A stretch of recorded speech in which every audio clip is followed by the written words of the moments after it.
Assalamualaikum warahmatullahi wabarakatuh. Kali ini penulis ingin membahas soal eh, Honda Vario 160 ya. Jadi kan PCX itu sudah jadi 160, walau aslinya 153, tapi ya sepertinya mesinnya ini mau diratakan, karena kan kalau nggak gitu ya jadi terpisah-pisah, jadi terlalu banyak mesin yang harus diproduksi. Sementara itu sekarang zamannya sama ratakan. Jadi kalau bisa motor-motor itu mesinnya sama semua, atau minim komponennya sama.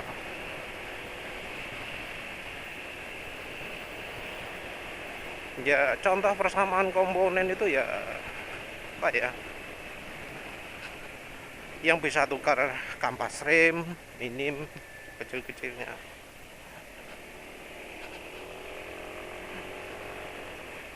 bisa tukar bautnya, bisa tukar rumah apa CVT-nya, bukan rumah CVT-nya, dalaman CVT-nya. Kalau biasanya bed sama roller itu beda, karena ya itu perlu dituning untuk tiap-tiap motor. Jadi besar kemungkinan bahwa Vario itu bakal pakai mesinnya PCX 160. Kalau benar ini terjadi, maka Vario bisa jadi motor paling cepat akselerasinya di kelasnya, karena secara power to weight ratio Vario itu lebih ringan daripada Aerox, sementara tenaganya lebih tinggi. Ya mungkin, namun menurut penulis cukup banyak ya kelemahan Vario yang perlu dibenahi. Entah dari sisi model nanti seperti apa, karena menurut penulis Vario yang sekarang ini turun secara penampilan. Menurut penulis gimana ya, Vario yang lama itu lebih keren bagian depannya.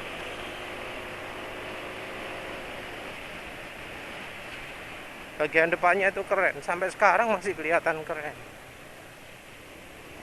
Sementara Vario yang baru sudah membosankan tampilan depannya, padahal bagian belakangnya keren banget, sporty banget. Sporty knalpotnya, sporty lampu belakangnya, sporty bentuknya, sporty siluetnya. Cuma sayang yang depan itu loh mengganggu. Ideal banget kalau tampilan Vario lama itu dipasang lagi ke versi baru.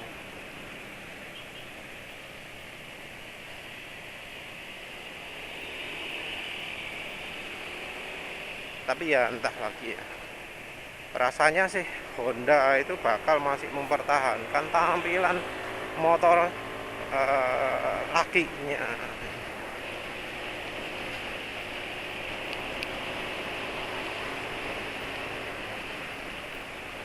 Tampilan motor lagi yang belakangnya, yang depannya entah lah. Karena apa, alisnya PCX 160 dibuang. Apa PCX 150 enggak, sorry, PCX 160 sudah enggak pakai alis macam PCX 150, maka rasanya yang model alis jeleknya Vario yang sekarang ini juga bakal hilang, jadi menyatu lagi, nggak misah. Tapi entah bakal kayak apa. Rasanya selera desainer Hondanya sudah ganti ya, jadi sulit diperkirakan.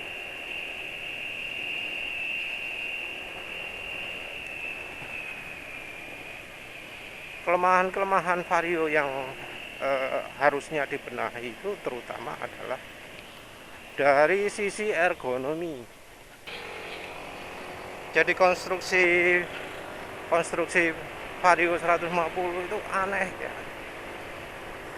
Joknya tinggi, tapi kalau dikendarai orang yang tinggi mentok, kakinya nggak enak. Ini contoh Vario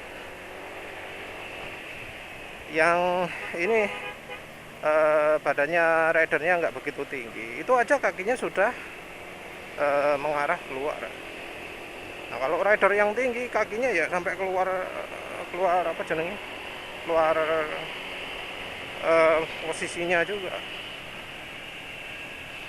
Jadi bagasi depan itu loh, bagasi depan itu nggak bisa habisin tempat, nggak ada manfaatnya. Seandainya bagasi itu dipangkas, dihilangkan gitu, ruang kakinya mestinya lebih banyak. Jadi apa? Banyak yang mengeluh lututnya kena bagian depan gini. Karena memang bagasi aja digede-gedein tapi dangkal gitu loh. Mau dipakai naruh apa? Naruh apa, sarung tangan. Nanti ya hilang kena angin. Apa? Terbang kena angin. Karena terlalu dangkal. Untuk HP juga nggak aman. Naruh uang receh juga nggak aman. Nggak ada manfaatnya. Naruh botol bisa tiduran. Jadi Honda itu yang desain Vario-nya itu nggak jelas konsep bagasi depannya itu. Lebih untuk penampilan, tapi hasilnya adalah jadi mengganggu ergonomi. Kalau misalnya pingin kelihatan mewah, ya harusnya dikasih yang pakai tutup gitulah. Atau kalau kemahalan, ya dibikin kantong aja lah. Jangan sok-sok mewah, harga motornya juga nggak mewah. Bikin sederhana aja. Model kayak ya motor-motor lain cuma plastik selembar di apa, dikantongkan gitu aja wis. Lainnya mulus. Kayak ini juga NMAX ini kan nggak jelas ini. Yang kanan ini buntu, ngapain gitu ya. Terus ada terkesan kayak lubang.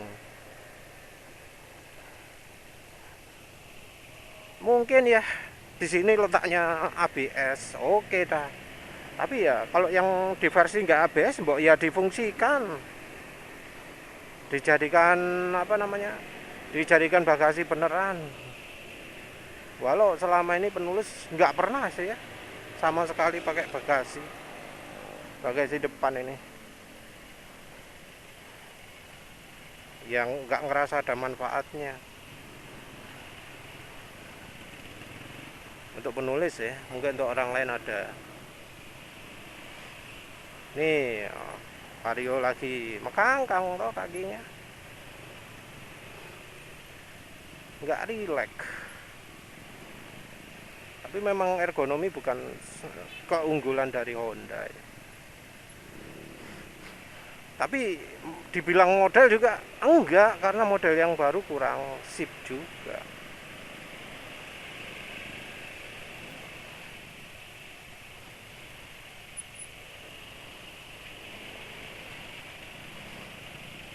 Terus joknya juga gitu. Joknya nggak enak ya. Ya lebih tipis sih dari misal apa jenenge, Next 2 dari ya NMAX ini, ya PCX ini. Nggak jelas ya kelasnya di mana. Mungkin sedikit lebih empuk daripada Beat, tapi ya nggak ngerti lah sekarang ya apa.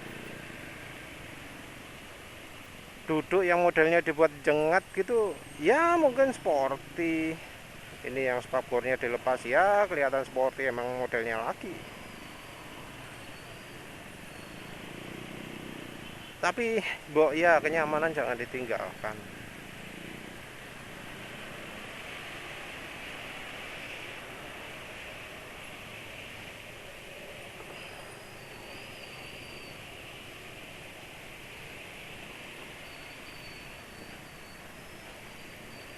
Kalau posisi setang macam-macam, nah itu selera lah ya. Masih termasuk oke sih, nggak memaksa pengendaranya tangannya lurus terus, nggak kayak mana nih PCX gitu, tangannya kan cenderung lurus ya kalau PCX. Mana tadi kelihatan PCX 160 kok wis gak ono motore.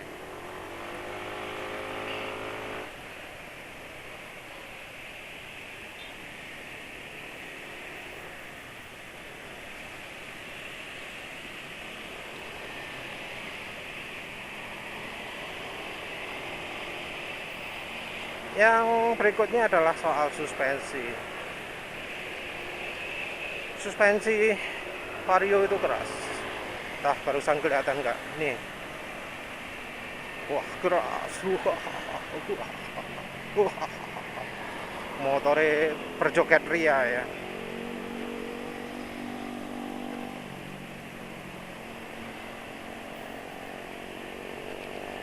Jadi pernya keras. Apalagi didukung dengan konstruksi ala Jepang ya. Shock breaker single action. Keras tapi kalau dibuat boncengan mentok. Terus engine mountingnya juga gitu. Walau nggak terasa karena pernya keras ya. Kalau per keras itu sentakan suspensi jadi apa? Tidak begitu dirasakan karena pernya sudah keras. Mentok-mentoknya nggak terasa banget tuh. Tapi ya masalahnya asalnya itu sudah keras. Penulis ini memang nggak pernah naik motor Yamaha yang suspensinya pernya terlalu keras. NMAX waktu suspensi masih orisinil emang keras, tapi yang lebih masalah adalah pentalan baliknya ya, karena hambatan suspensinya itu, hambatan shock breakernya minim.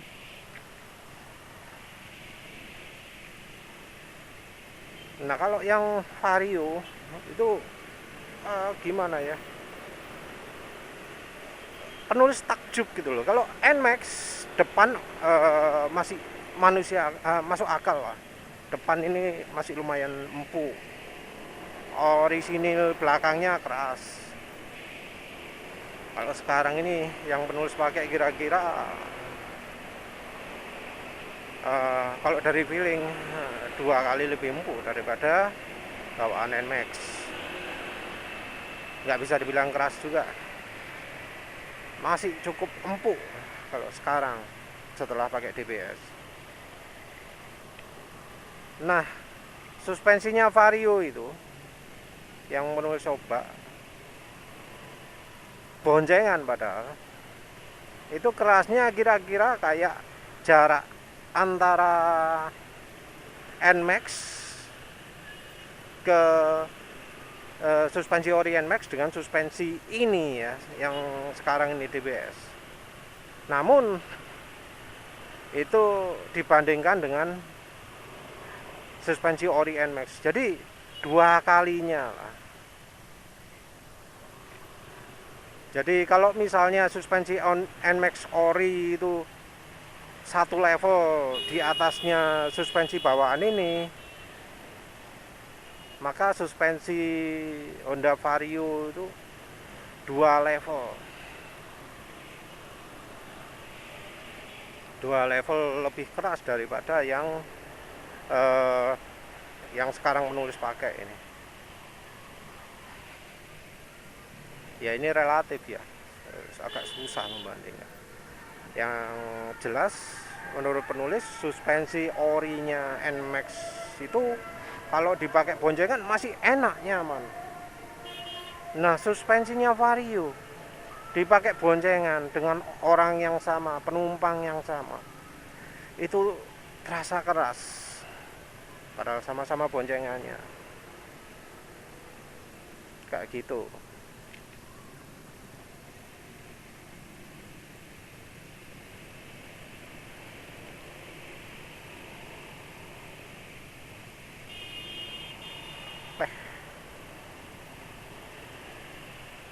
Itu ada yang pakai apa, YSS ya di Vario. Maaf nggak bisa ngeliatkan. YSS G plus yang gold semua, yang tipe baru. Ridernya mungkin beratnya 90-an, 95. Tapi ketika dinaiki dengan preload sekitar 2 cm, kelihatan cuma turun sepertiga mungkin. Nggak kebayang kalau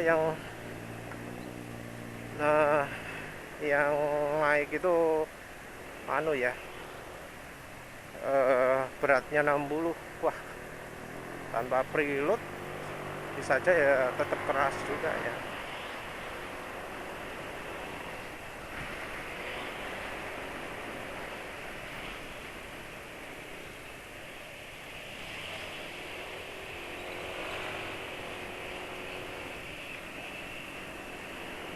Yang jelas ya, yang penulis tahu, suspensi Beat kalau dipasang di Vario itu terasa keras. Suspensi Vario dipasang di Beat terasa empuk. Jadi untuk nilai suspensi yang sama, di Vario bakal terasa keras. Mungkin yang desain ini nggak memperhitungkan jarak titik pivotnya dan macam-macam, sehingga mungkin disamakan kekuatan pernya antara Beat dengan Vario, sehingga hasilnya suspensi Beat keras. Tapi ya itu nggak menjawab mengapa kok yang keras depan belakang. Selain suspensi ya mestinya engine mounting juga dibenahi. Mungkin yang kurang besar itu dari Vario itu adalah ban, karena dibanding Aerox, ban Vario itu termasuk kecil, masih termasuk biasa. Dan repotnya ya, dari Honda juga nggak nyisakan tempat. Nggak bisa orang sembarangan pasang ban besar, bakal mentok bodi, bakal mentok filter udara, bahkan mentok suspensi, bakal mentok swing armnya.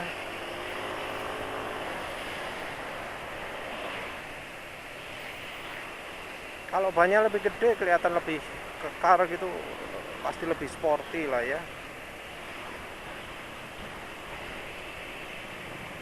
Kalau soal mesin, nah ini yang jadi kelemahan mesin Vario itu kan adalah nggak sekuat PCX. Bahkan dibanding dengan PCX 150 pun kalah kan. Padahal kalau mau Honda ngasih mesin PCX 150 di Vario, pastinya Vario itu lebih kencang, karena ya tenaganya lebih gede kan, mesinnya PCX 150 dibanding Vario 150. Kalau nanti muncul PCX Vario 160, maka jelas jadi motor yang paling kencang gitu di jalan, cocok untuk jadi motor sporty. Cuma tinggal lihat penampilannya dipakai sporty apa gimana gitu. Harusnya tampilannya dibuat mirip lah ya dengan Moge-nya. Ya mungkin bukan CBR 1000RR, tapi ya kayak 500R gitu, CBR 500R, kayak 650 itu lumayan keren tampilannya. Atau mungkin niru CBR 250RR biar seragam lah ya. Ya itu juga oke.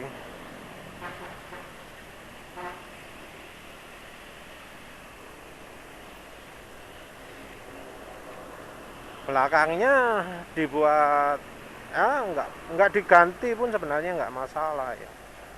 Yang penting dari mesinnya.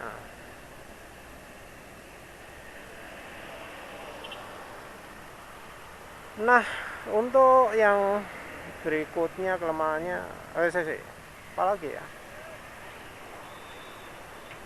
Ya sebenarnya yang bikin penulis nggak suka ya, sama sekali menolak beli Vario itu, terutama dari kenyamanannya.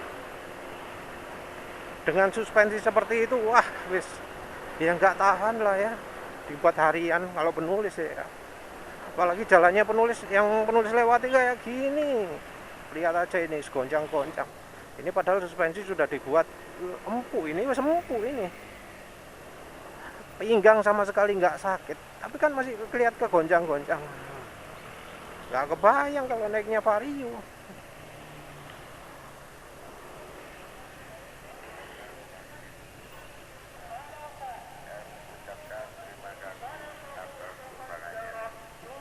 Ada satu lagi saya kelemahan Vario, bagasi ya. Bagasi kecil ya, karena mau gimana lagi, dibagi dengan tangki bensin ya. Sementara tangki bensin Vario termasuk besar di motor-motor yang tangkinya bagi-bagi. Mungkin ya agak mustahil sih. Mungkin lebih ideal bila bagasi yang nggak ada gunanya itu diganti dengan tangki bensin. Tinggal sisakan satu yang kecil gitu. Yang lainnya sisakan tangki bensin. Jangan dipasangi bagasi nggak berguna lah ya. Apalagi sekarang zamannya charger. Ya minim aman lah untuk dipakai untuk naruh HP yang ukurannya gede-gede. Jangan HP kecil ala jadul gitu ya. Karena rasanya kok nanti pamernya pakai HP keluaran 10 tahun yang lalu lah, ya nggak tepat toh ya.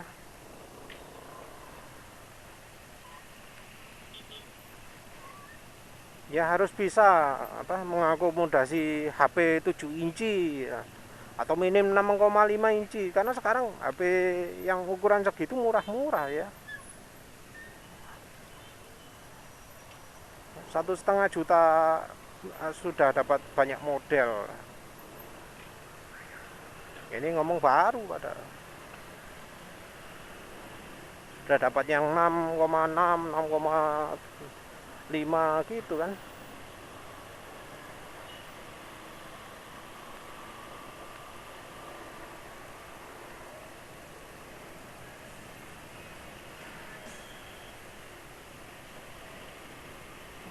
Kalau bagasi kecil ya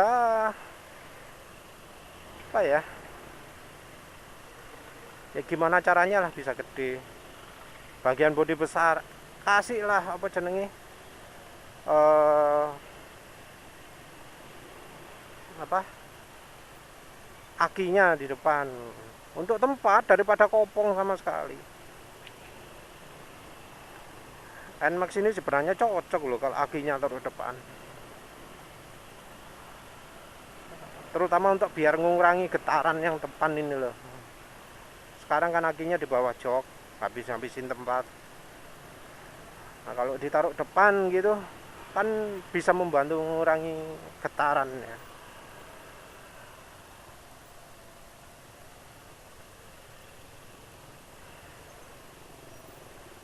Apalagi wis.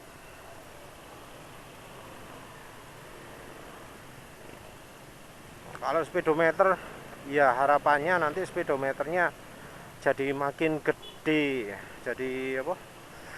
Jangan kayak sekarang lah. Oke, memang tampilan lumayan keren ya, berwarna biru. Tapi ukurannya loh. Kalau untuk mata penulis ya, lihat speedometer, lihat angkanya itu susah banget ya. Hurufnya kekecilan, belum lagi getarannya.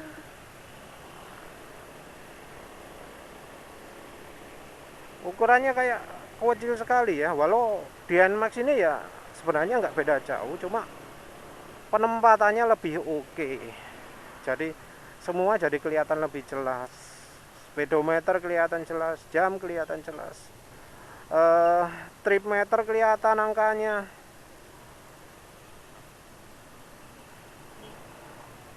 Kalau yang di Vario terkesan dibuat rame, dibuat banyak, tapi jadi kecil-kecil karena pengen memperlihatkan banyak hal, jadi terlalu kecil kayaknya ya.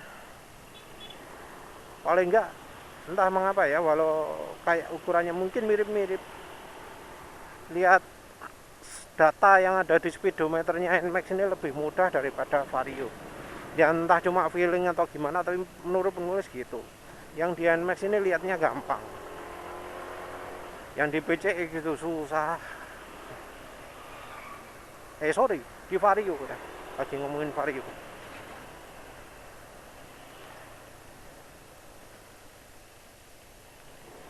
Cuma ya tetap ada kekhawatiran bila Vario 160 nanti muncul. Apa itu? Soal reliabilitas mesin. Jadi sekarang ini kan termasuk banyak kasus seputar mesin ya. Ada yang dari CVT-nya yang bisa jadi karena bentuk rollernya yang aneh-aneh itu ya, dibuat tebel sebelah. Entah mengapa kok nggak buat roller yang balance gitu ya, yang imbang kiri kanan. Roller itu kan mestinya kayak gitu ya, ini dibuat berat sebelah. Jadi mungkin kalau pas gerak miring geraknya jadi miring gitu, jadi mestinya kan gini, itu jadi gini karena yang sebelah kanannya lebih berat. Yang penulis feeling kayak gitu. Terus apa namanya, apa mana masalah rembes. Nah ini yang mengalami rembes di PCX 160 itu solusinya adalah pakai mechanical seal-nya punya Vario. Nah, kalau Vario-nya sudah 160, apakah masalah ini masih terjadi?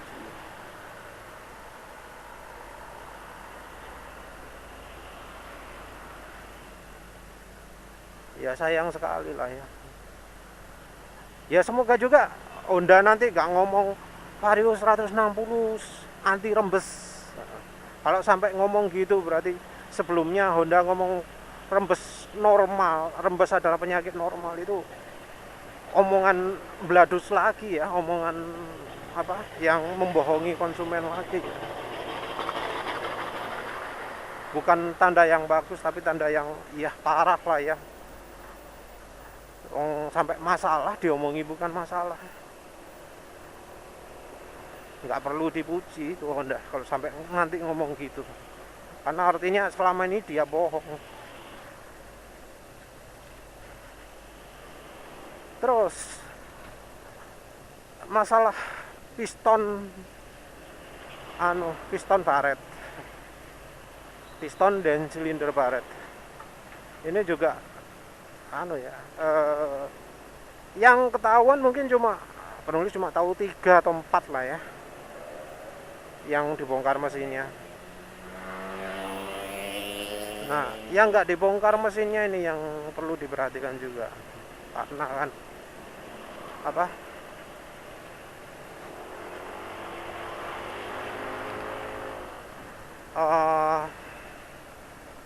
bisa jadi sebenarnya sudah baret juga,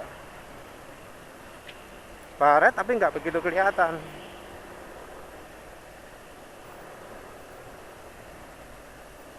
Baret tapi nggak, karena nggak dibongkar nggak ketahuan. Nah kenapa kok penulis menyangka banyak yang baret? Karena banyak yang mengeluh fuel dilution. Padahal fuel dilution itu biasanya terjadi ya karena ada masalah pada piston dan silindernya. Padahal kalau dari sisi materi ya, kan silindernya sudah besi. Kalau silindernya sudah besi, harusnya lebih awet. Fuel dilution itu katanya juga penyakitnya motor kalau pakai forget piston, kalau katanya Bro Tora Vantiarso ya.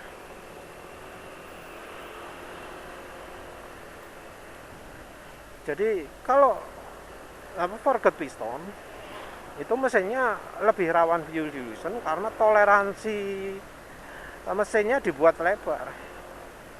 Kalau mesin masih dingin, gapnya antara piston dan silinder itu besar. Dan ini tidak terjadi pada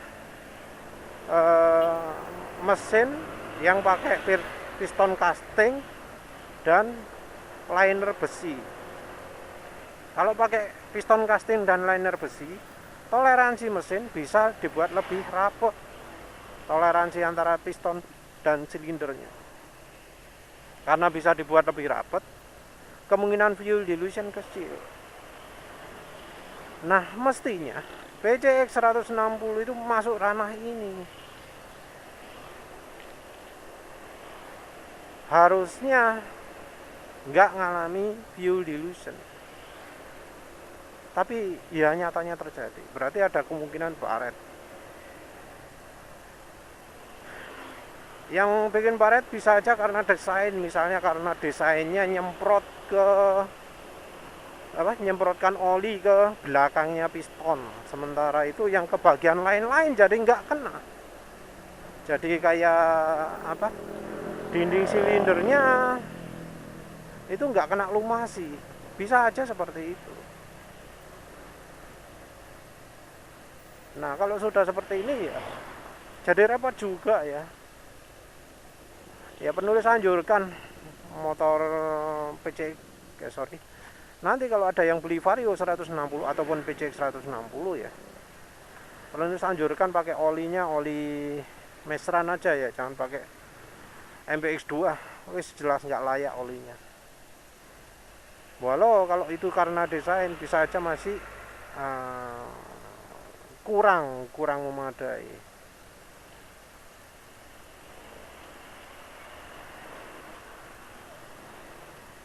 Entah masalah rembesnya itu bakal sudah selesai atau enggak.